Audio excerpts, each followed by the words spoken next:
Hello, viewers. A warm greetings and the welcome to this interactive talk show. My name is Sandeep Mitra. On behalf of Aspidis Mankind Specialty, I would like to extend a very warm welcome to this interactive talk show on behalf of our One Life social media platform on the occasions of this 20th Annual World COPD Day. And which is, as we all know, that World COPD Day, which is being organized in the month of November every year. The goal of the World COPD Day is to raise the awareness and bring the freshness in terms of the knowledge and the therapeutic strategies for COPD worldwide. Now, this year, the theme of the World COPD Day stands with the healthy lungs, never more important, which looks to emphasize that the burden of the COPD has not gone away even during the time of the COVID pandemic. To understand more about the COPD and how it occurs, what are the risk factors associated with the COPD and how together we can combat and fight against this disease, we are going to have with us today a very, very distinguished and honorable expert panel with us. And to start with, we are going to have with us Dr. Arjun Khanna, who is a senior consultant pulmonologist and the chest specialist from the Department of Pulmonary, Critical Care and the Sleep Medicine, Yashoda Super Specialty Hospital, Ghaziabad. We are having Dr. Abhay Bansal, who is a consultant chest physician and the specialist in the chest medicine at Bombay Hospital and the Medical Research Center, Mumbai. And we are having Dr. Sailesh Mate, who is a senior consultant psychiatrist at the Institute of Psychological Health and the Alpha Clinic, Thane, Mumbai.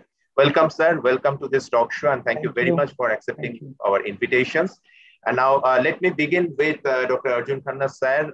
Sir, often on the social media, we receive a lot of queries from our patients, from our family members and the relatives. They would like to know that what is COPD all about? So if you can kindly tell us that what is COPD with its the major signs and the symptoms, it will be very helpful. Over to Dr. Arjun Khanna, sir. So thank you for having us here.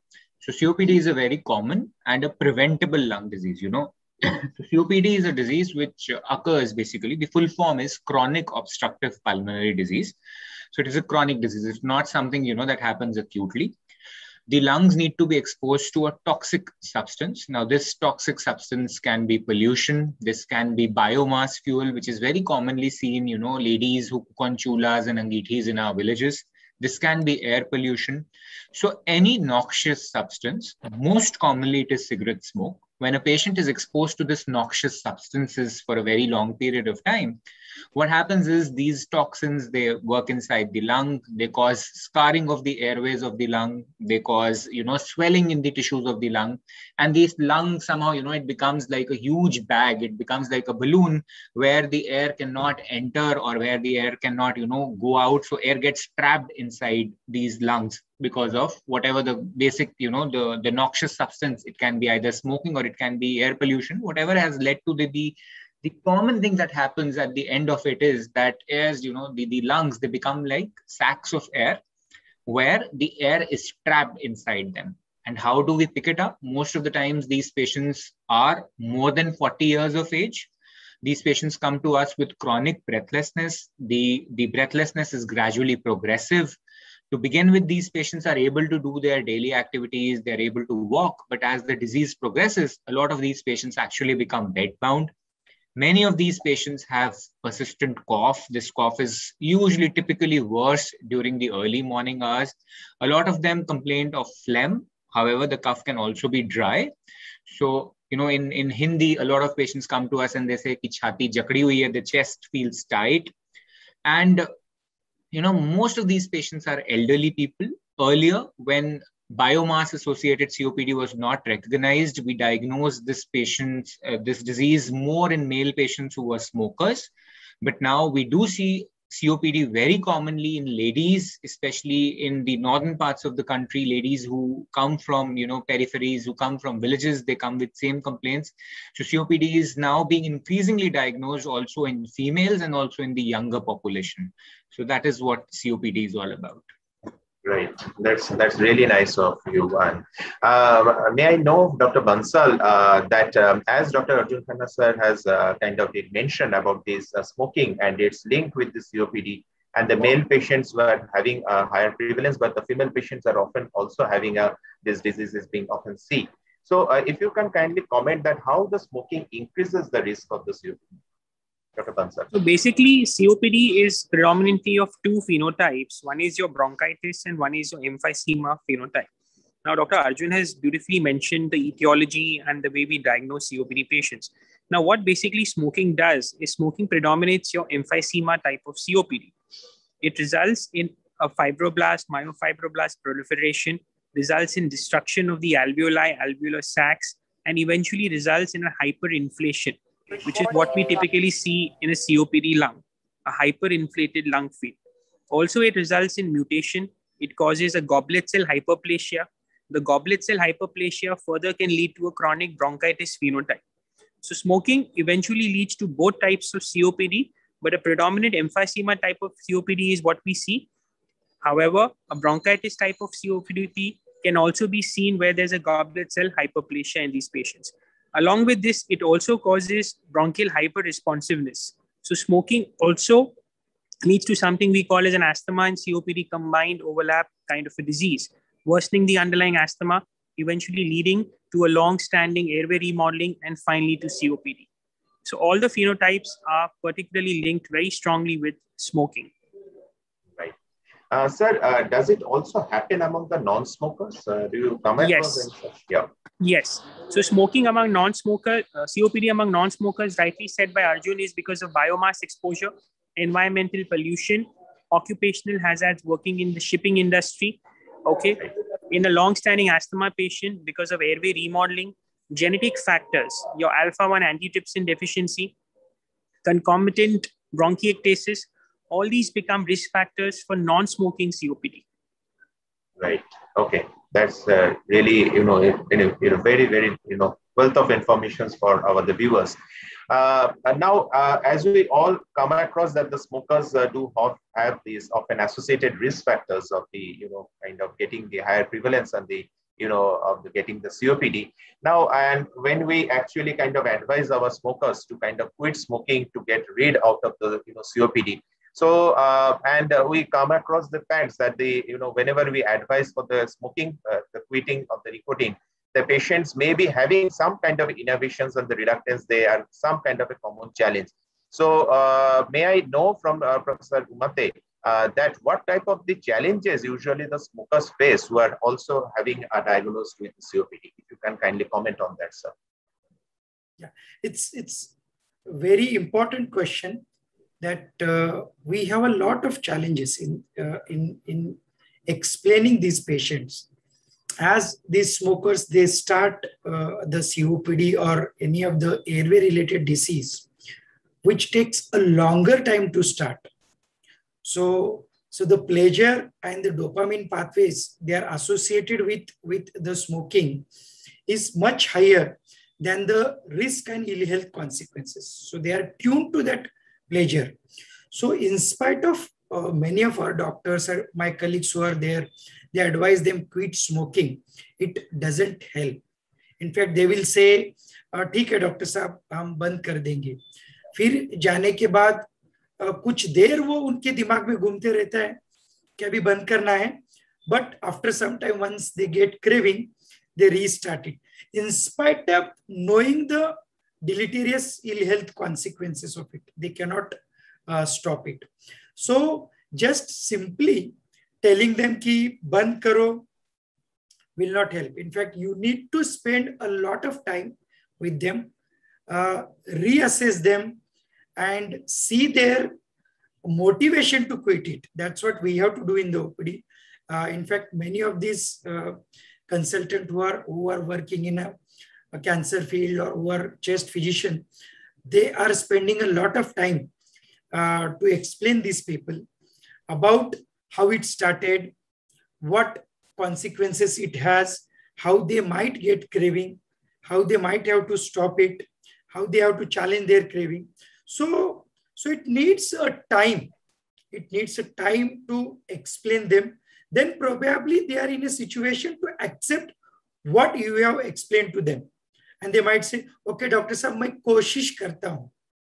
और इतना करने के बाद भी घर जाके वो next time आपको बताएगा थोड़ा स्मोकिंग कुछ तो भी हुआ ही है.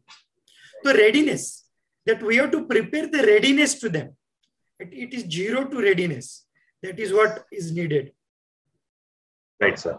Sure. Thank you so much, sir. So, sir, to Dr. Arjun Khanna, sir, in the social media, many occasions we face these common questions because we feel that so far the respiratory disease is concerned, that asthma is a very common word which is being used by most of the people. I'm talking about the common public, right? But when you talk about the COPD, many occasions when we interact with the people, there are some kind of a confusions that there between the COPD and asthma. So if you can tell us to our viewers that what are the basic differences between these two diseases, asthma and COPD, sir? Asthma and COPD are probably the most common respiratory disorders, and often there's an overlap between two. It is not always possible to differentiate between the two diseases because both the diseases are diseases of the airways. The lung is divided into two parts. We have the airways and then we have the periphery of the lung where there are the alveolar sacs. So because both these diseases affect the airways, which are the tubes inside your lungs, the symptoms of both these diseases very often are similar. Classically, asthma starts in younger people.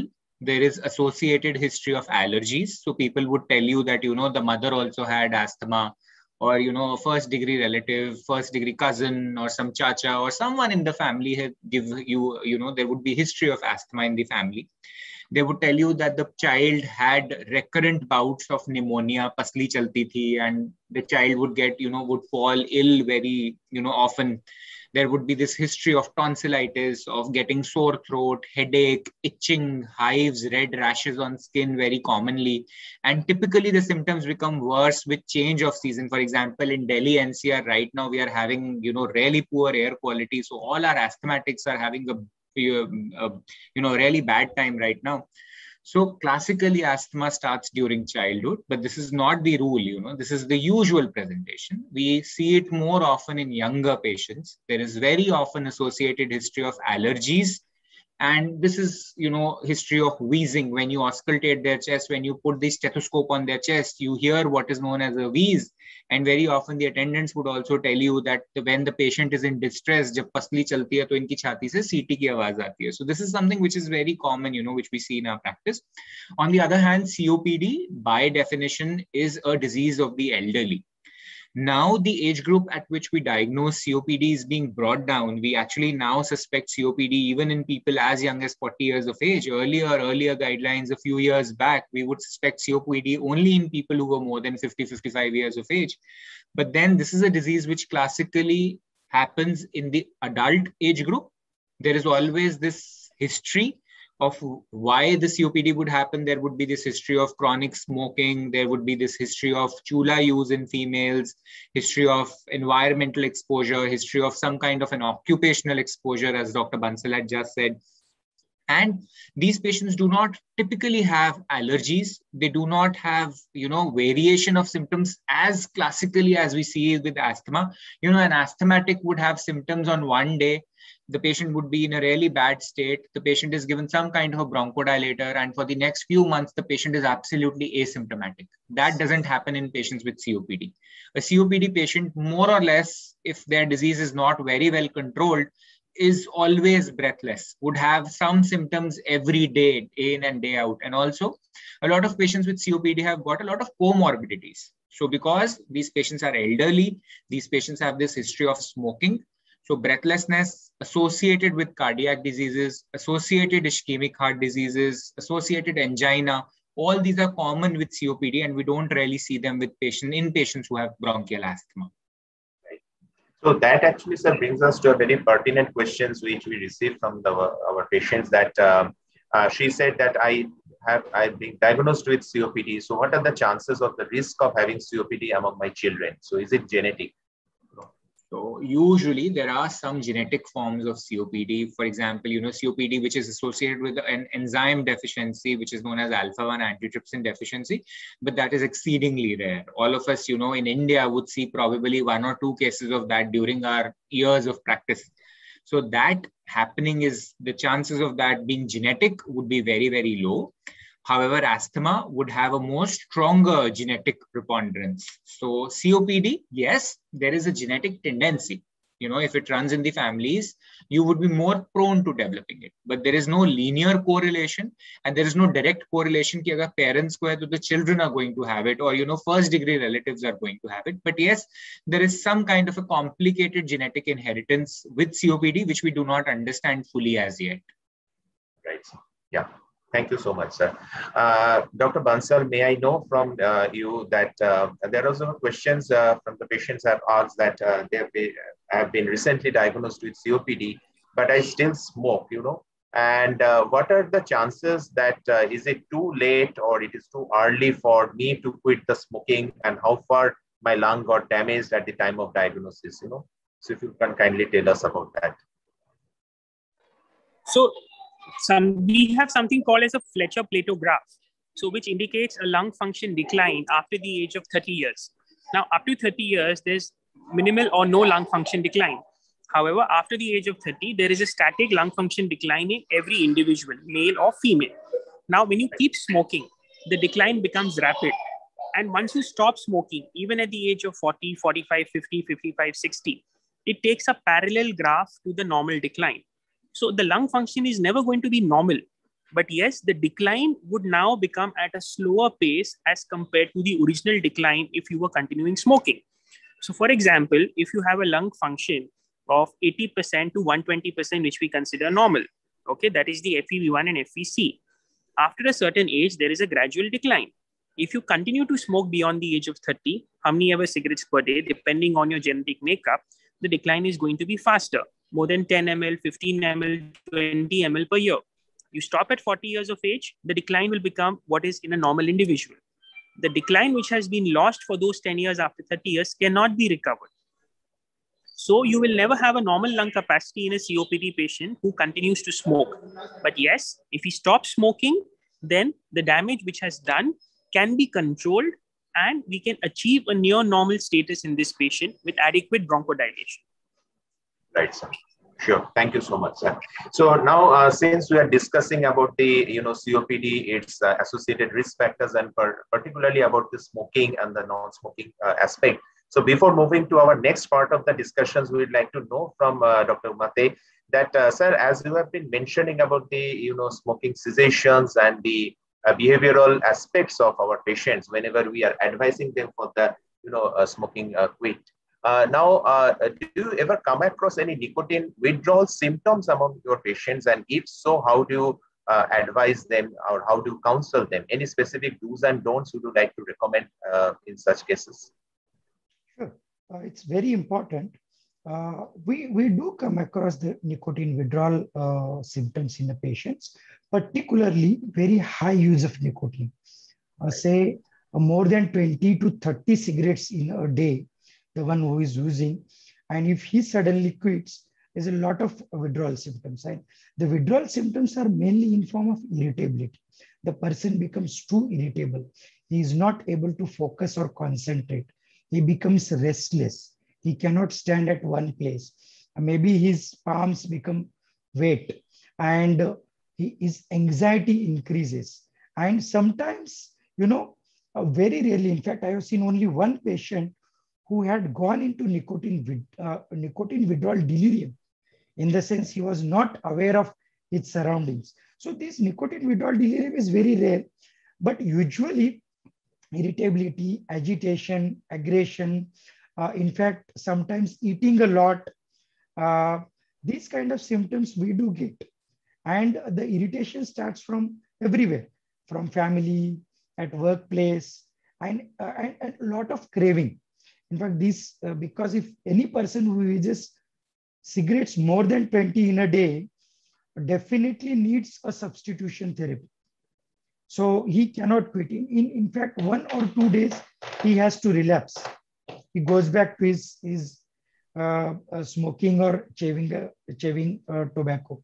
So these withdrawals has to be managed in terms of either replacement therapy or nicotine patches we very often use. And then slowly, and a lot of counseling also. In fact, he has to be ready to do all these things.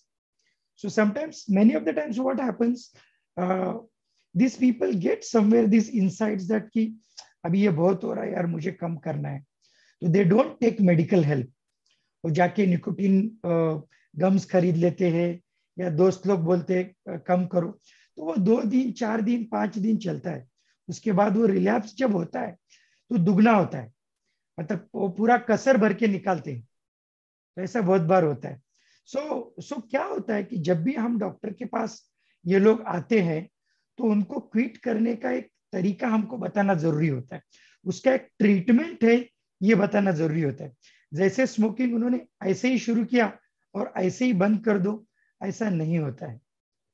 ये चीज ध्यान में रखना बहुत जरूरी होता है। और विड्रॉल की वजह से उनका रिलैप्स रेट बहुत ज्यादा होता है, which I have seen. Sure.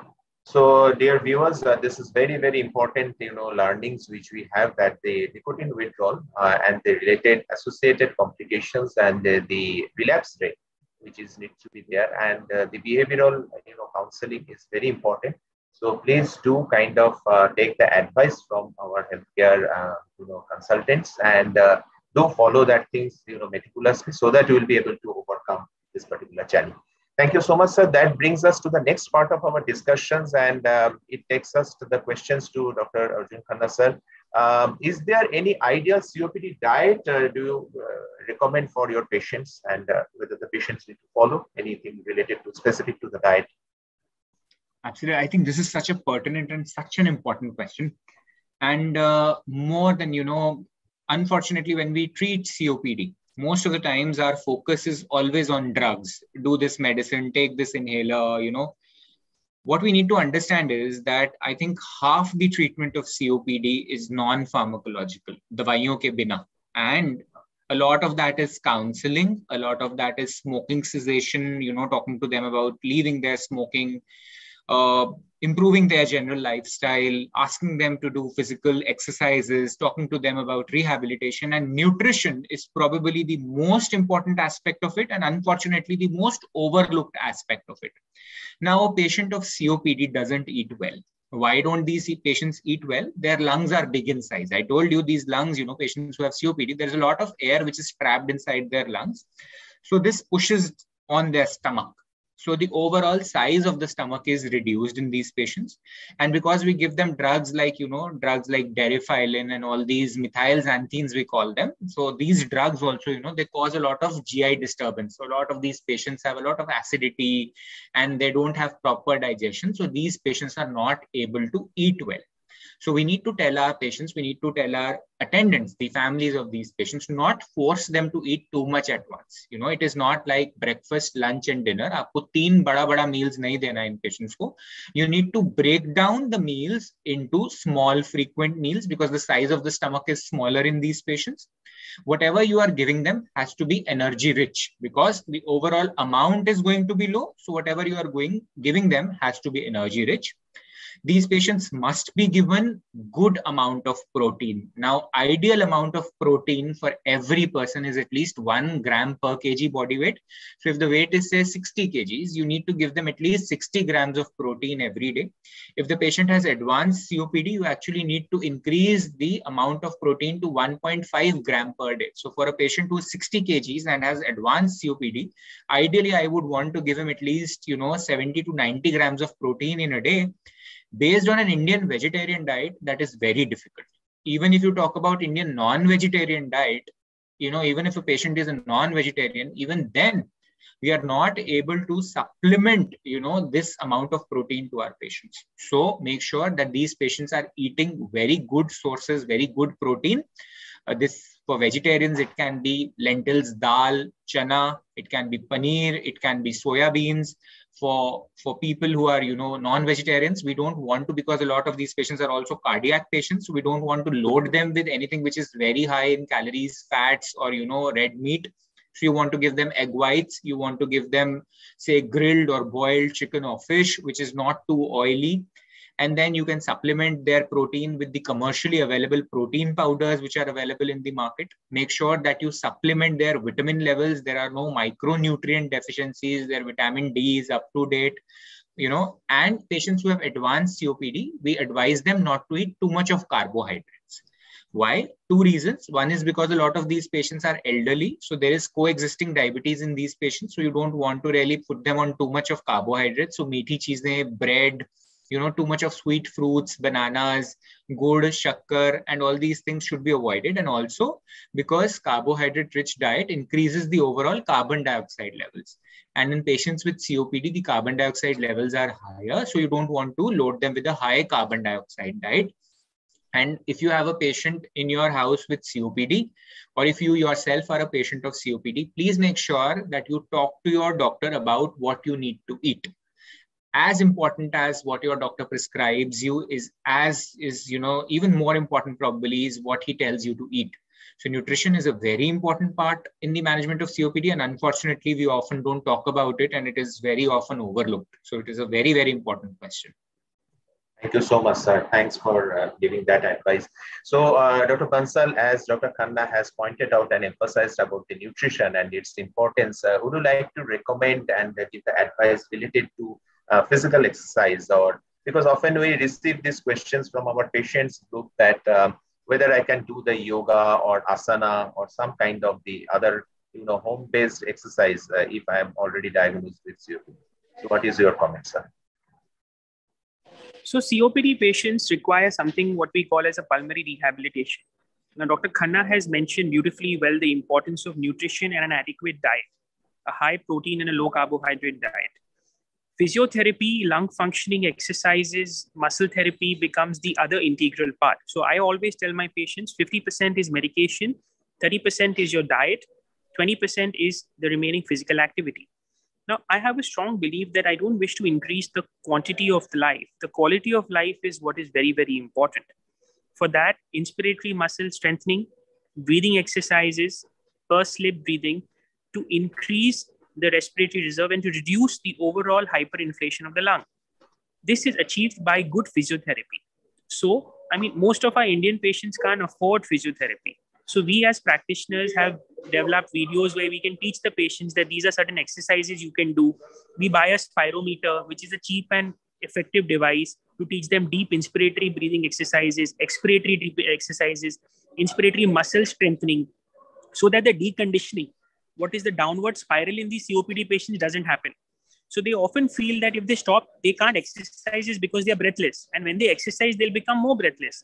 But what they don't understand is that once they don't exercise, the breathlessness will increase further with a downward spiral called as deconditioning. So proper muscle training, exercises, a 3-ball spirometer or a single-ball spirometer, a couple of physiotherapy sessions, and even positive expiratory pressure devices like your Acapella or your Aerobica. These are certain things which really, really help the COPD patient to increase the oxygen, reduce the carbon dioxide, and also they help in airway clearance. Your bronchitis patients with a good breathing exercise, pranayam, walking, exercise, swimming, all of these help in airway clearance. That is, they help in bringing out the sputum, because a contagious sputum which is stuck inside will eventually become a harbor for infection. So all these things and exercise is extremely important in our COPD patients. Thank you. Sir, as both of you, Dr. Khanna and Dr. Bansal, has emphasized about the lifestyle modifications for COPD patients. But having said that, we also see that the patients don't accept your lifestyle modifications advice, very quickly and very readily. There are some kind of the mental blockages, inhibitions, and reluctance. There is always to exist. So we would like to know from Dr. Mate, from your comments, sir, as a consultant psychiatrist, that what kind of the psychological inhibitions or psychological issues do you come across among your patients with COPD whenever we advise them for such dietary advice or the exercise advice?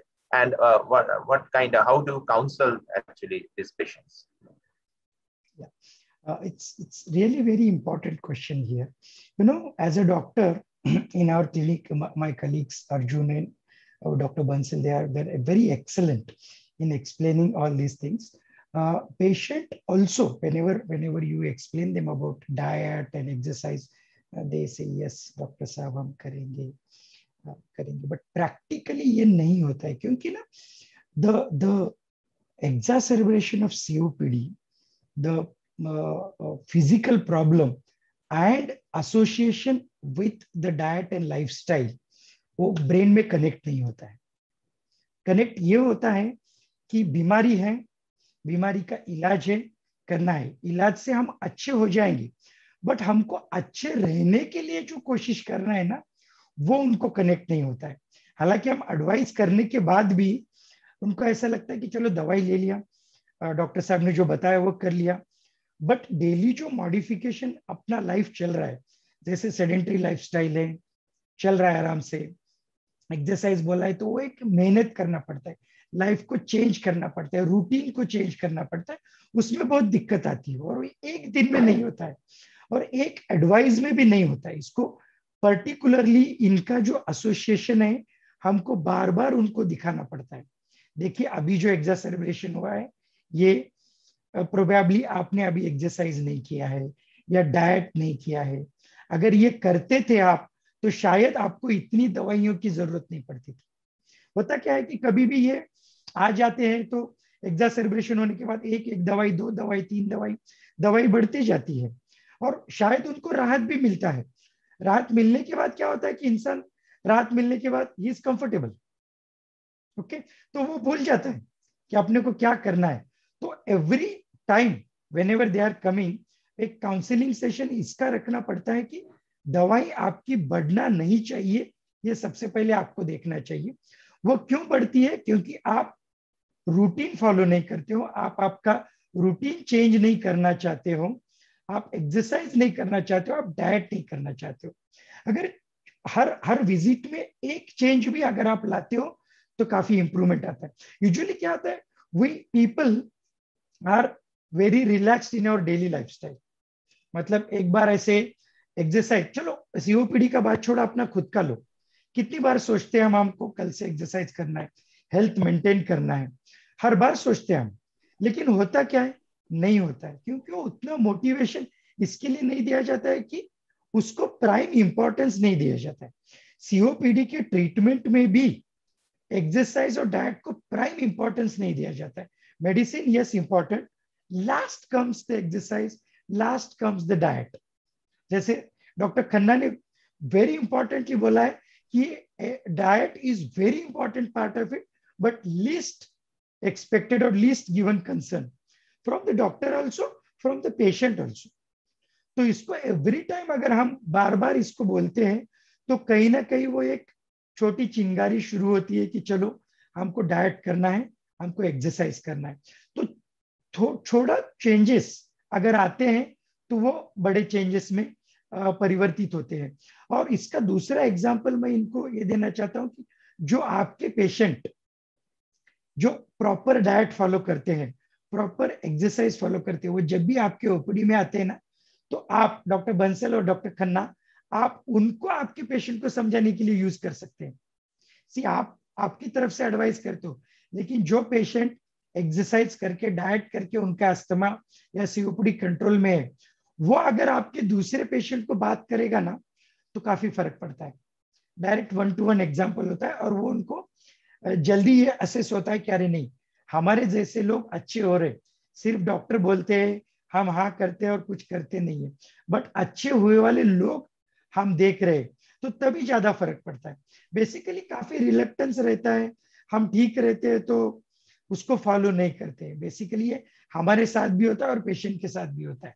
तो ये कुछ hurdles है, जो hurdles हमको बार बार उनको बताना जरूरी होता है। और कुछ समाज में हमारे पेशेंट में जो अच्छे हुए वाले लोग रहते, उनका हेल्प लेना भी बहुत जरूरी होता है। और अगर ये नुस्खा आप अपने क्लिनिक में आजमाते हो ना, अच्छे हुए वाले पेशेंट उनको बोलते हैं ना, काफी फर्क पड़ता है। ये आप करके देख सकते हैं। Right, sir. Thank you. Thanks for your advice, sir. That brings us to our one of the last question that we are having. Last two questions. I would like to know from both Dr. Khanna and Dr. Bansal that the most often in current context we are facing these challenges. The patient is asking that I am diagnosed with COPD and I am already double vaccinated. Now, what is my chances or risk of getting the COVID infections? So if you can have your valuable comments. Your chance of getting COVID is as much as any other person in the world. So smoking करने से या COPD होने से ऐसा नहीं है कि आपको COVID हो जाएगा, Yes, people who have associated comorbidities, whether it is COPD, आपको पहले से डायबिटीज है, किडनी डिजीज है, लिवर डिजीज है, लंग डिजीज है, कोई भी कोमॉर्बिडिटी होने से कोविड के सीवियर होने के चांसेस बढ़ जाते हैं. बट हाँ, ऐसा नहीं है कि आपको COPD है तो आपको नॉर्मल पॉपुलेशन से ज्यादा कोविड होने के chances. So you need to be very careful. Covid has not gone anywhere. Covid appropriate behaviour करना अभी भी बहुत जरूरी है. अच्छा मास्क लगाना, सोशल डिस्टेंसिंग फॉलो करना अभी भी बहुत जरूरी है. एंड कोविड का जो बिहेवियर है वो बहुत एक strange behaviour. It is a very unknown, you know, it doesn't follow any rules. First wave में हम लोगों ने देखा that, you know, Covid was affecting people who were more elderly, who were sicker, जिनको ज्यादा कोमॉर्बिडिटीज थी. Second wave में ऐसा कुछ भी नहीं था. 15 साल से लेके 20 साल से लेके 25 साल के लोग जिनको पहले से कोई बीमारी नहीं था, we lost people, you know, due to COVID in the second wave. So if you have COPD, you need to be extra cautious, क्योंकि अगर आपको कोविड हुआ तो there are chances that it might get worse. But बहुत अच्छी बात है अगर आप dual vaccinated हैं, आपको दोनों वैक्सीन लगाए.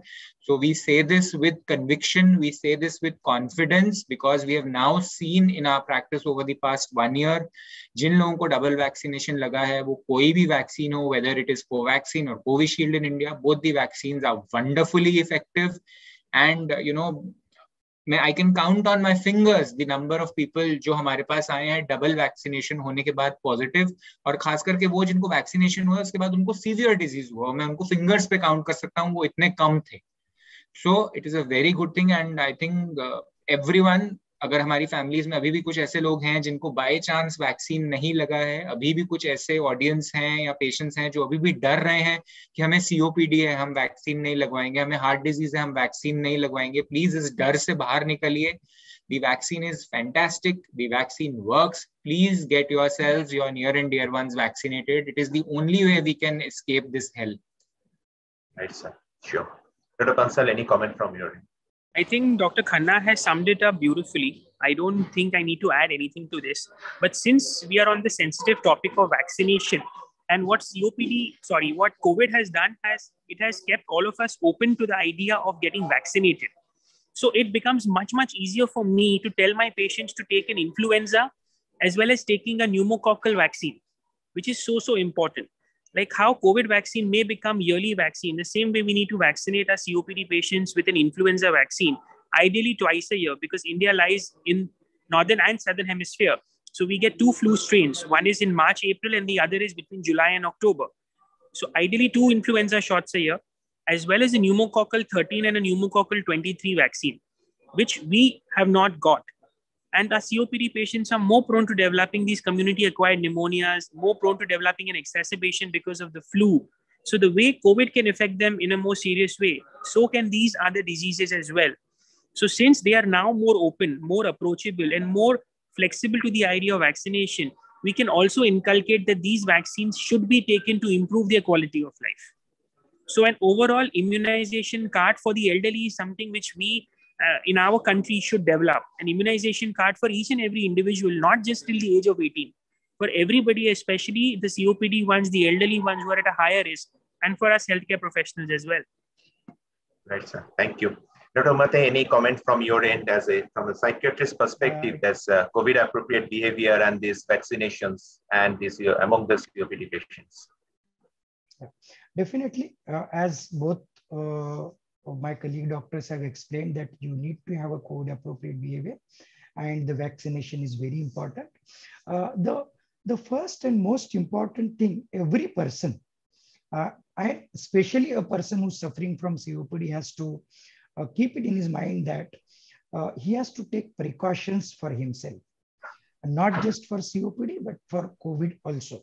So whenever he is going out, whether rest of the people are wearing mask or not, he has to wear a mask. He has to maintain appropriate social distancing. And suppose he gets some symptoms, he has to go to his doctor immediately and take help. So क्या होता है, अभी कभी कभी हम reluctant हो जाते हैं, चलो सब चल रहा है, सब अच्छा है, सब लोग घूम रहे हैं, दिवाली मना रहे हैं, चलो हम भी मनाते हैं. नहीं, basically as both these doctors were explaining everything, health benefit और ट्रीटमेंट से वही लोग अच्छे होते जो खुद का ख्याल रखते हैं in terms of everything. In fact एक बहुत अच्छा एग्जांपल मैं आपको दूंगा. मेरे आजू बाजू में ही हुआ है कि बहुत सारे लोगों का ऐसा साइकोलॉजी रहता है कि अभी मुझे ये सेवपुड़ी हुआ है या कोविड हुआ है ना, डॉक्टर है ना, वो ट्रीटमेंट कर लेंगे ना. मतलब मैं कुछ भी करूं, भले मैं वो सिगरेट स्मोक करूं या एक्सरसाइज ना करूं या न्यूट्रिशन बराबर नहीं रखूं, मेरा डॉक्टर मुझे ठीक करना चाहिए कैसी भी हालत में. एक साइकोलॉजी रहती है.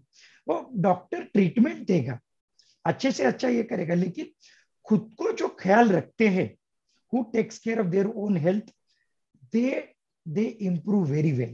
I'm sure that मेरे दोनों कलीग का यही एक्सपीरियंस रहेगा. We are there just to उनके हेल्थ में इंप्रूव करने के लिए हम एक रिएक्टिवेटर का काम करते हैं और उनको एडवाइस करते हैं. जो सब एडवाइस बराबर करते हैं, एक्स्ट्रा खुद का ख्याल रखते हैं, specially in terms of COPD, उनको खुद का ख्याल बहुत ज्यादा रखना पड़ता है. तो वो जो भी ख्याल रखते हैं इन टर्म्स ऑफ एवरीथिंग, उनकी तबीयत काफी अच्छी रहती है और वो ड्यूरासेल की तरह लॉन्ग ड्यूरेशन भी चलते हैं, नहीं तो वो बीच में ही निकल जाते. तो very importantly you have to take care of yourself. We are there to just advise you, guide you. Thank you so much. That brings us to the end of this talk show. And we are extremely delighted, and thanks to each one of you, Dr. Arjun Khanna sir, Dr. Bansal, and Dr. Umate. And thank you so much for spending your valuable time, and hope all our viewers got immensely benefited out of this, very, very important, discrete, practical advices which our experts have provided today. And I'm sure that if we follow these advices, all our patients, all our family members who are suffering from COPD, or at least those people who are the smokers, who are possessing the risk of developing such respiratory disease, will be immensely benefited to combat against this disease. And let us take this oath on this 20th World COPD Day, that will follow these practical advices so that we will be having a better control on our life, we will be better manage our life, and we'll be living a healthy life all over forward. And we'll be able to take care of our near and the dear ones. Thank you so much, sir. Thanks for your valuable advice, and thanks for the joining. And goodbye, and stay safe and stay healthy. Thank you so much.